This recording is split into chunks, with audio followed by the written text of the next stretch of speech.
ക്ഷേത്രത്തിന്റെ നിർമ്മാല്യം രാമമുഹൂർത്തമായ 3 മുപ്പതിനാണ് ക്ഷേത്രത്തിന്റെ ദർശനം കൊടുത്തിരിക്കുന്നത് ഭക്തർക്ക്. ശിവലിംഗ പ്രതിഷ്ഠ. അതെ, ഞാൻ കഴിഞ്ഞ ദിവസം അതായത് അന്ന് സമയത്ത് വന്നപ്പോൾ ഇവിടെ പൂർണ്ണകായ ശിവന്റെ പ്രതിമയാണ് ഞാൻ അറിഞ്ഞത്.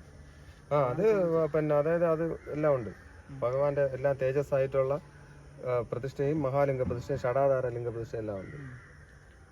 ഇപ്പോഴും എല്ലാ ദിവസവും പൂജ ഉണ്ടോ? ഇല്ല, ശുദ്ധി കലശം കഴിഞ്ഞതിന് ശേഷം. അത് ഡേറ്റ് തീരുമാനിച്ചിട്ടില്ല. അത് ശുദ്ധി കലശം ചെയ്തതിന് ശേഷം അത് എന്നാണെന്ന് തീരുമാനിച്ചിട്ടില്ല. ഇല്ല തീരുമാനിച്ചിട്ടില്ല.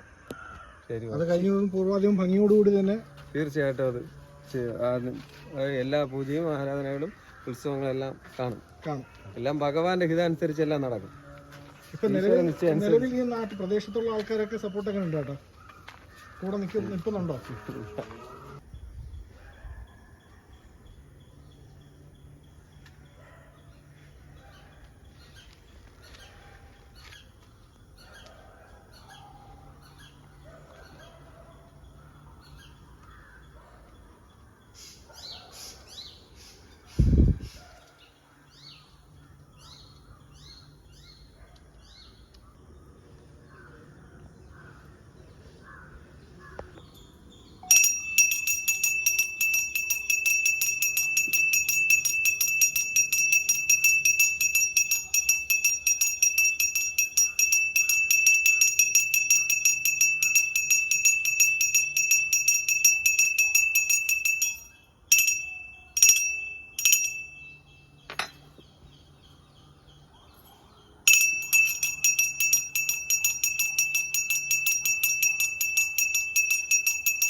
ചേട്ടാ ഇപ്പൊ ഇവിടുത്തെ കാര്യം എങ്ങനെയാണ്?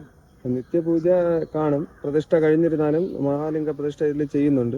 ചെയ്തിരുന്നാലും നിത്യപൂജകൾ കാണും. നിത്യപൂജ എല്ലാ ദിവസവും നിത്യപൂജ കാണും. കാലത്തും വൈകുന്നേരം ഇവിടെ പൂജയുണ്ട്. എത്ര മണിക്കാ? കാലത്ത് 3:30-4 മണിയാവും. പുലർച്ചെ പുലർച്ചെ 3:30-4 മണി. വൈകുന്നേരം 6 മണിക്ക് പൂജ നിത്യവും കാണും. 2 നേരം പൂജയുണ്ട്.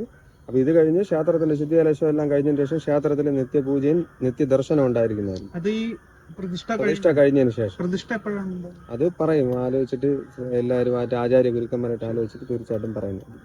ഇപ്പൊ ഇവിടെ ജനങ്ങളൊക്കെ വരുന്നുണ്ടോ? ഇപ്പൊ ഇങ്ങനെ ടൈം ഇതൊക്കെ പതുക്കെ ഓരോന്ന് വരുന്നേ ഉള്ളൂ. അറിഞ്ഞു വരുന്നുണ്ട്. പതുക്കെ വരും. വിശ്വാസികളെത്തും. അതെ. ഇന്നല്ല നാളെ ആയിരുന്നാലും വിശ്വാസികൾ. ഈ ഇപ്പം നടത്തിയ പൂജ എന്തിന്റെ പൂജയാണ് അത്?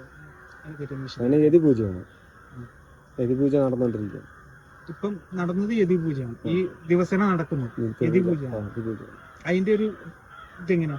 ഒരു ഐതിഹ്യം കാര്യങ്ങൾ ഞാൻ പറഞ്ഞില്ല കേട്ടോ. അതെല്ലാം അത് മറ്റേ പിന്നെ അതായത് ഈ സമാധിയോടനുബന്ധിച്ചുള്ള നിത്യ യതിപൂജകൾ അത് എല്ലാവർക്കും അറിയാം. എല്ലാ ഹിന്ദു സനാതന ധർമ്മത്തിലുള്ള എല്ലാവർക്കും എന്താണെന്നും ഏതാണെന്നും സമാധിയുടെ പൂജകൾ എന്താണെന്നും എല്ലാ ആചാര്യ ശ്രേഷ്ഠന്മാർക്കും അറിയാം. അതുപോലെ ഇനി ഇത് കഴിഞ്ഞ് പൂജ ഉണ്ടോ? ഇനി രാത്രി അത്താഴ പൂജ അങ്ങനെ അതുണ്ടാവും. അത് കഴിഞ്ഞു പ്രതിഷ്ഠ കഴിഞ്ഞ് എല്ലാവർക്കും വരാവോ? എങ്ങനെ? നിത്യദർശനം എല്ലാവർക്കും വരാം. പ്രതിഷ്ഠയ്ക്ക് മുമ്പേ വരാം. പ്രതിഷ്ഠ കഴിഞ്ഞതിന് ശേഷം എല്ലാ വിശ്വാസികൾക്കും ഇവിടെ എത്താം. ജാതി മത ഭേദമന്യേ എല്ലാവർക്കും സ്വാഗതം. ചേട്ടാ ഇപ്പൊ നിലവിൽ ആർക്കും വിശ്വാസികൾക്ക് വരാനുള്ള സാഹചര്യം ഉണ്ടോ ഇവിടെ? തീർച്ചയായിട്ടും വരാം. തീർച്ചയായിട്ടും വിശ്വാസികൾക്ക് തീർച്ചയായിട്ടും എത്താം. അങ്ങനെ വരുന്നുണ്ടെങ്കിൽ അങ്ങനെ ഒരു സമയക്രമം വല്ലതും ഉണ്ടോ വരാനോ?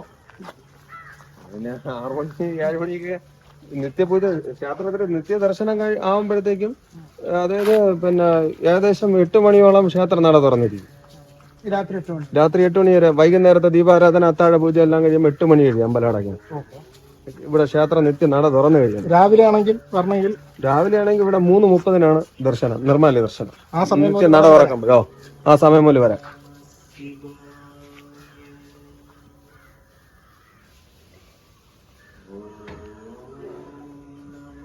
People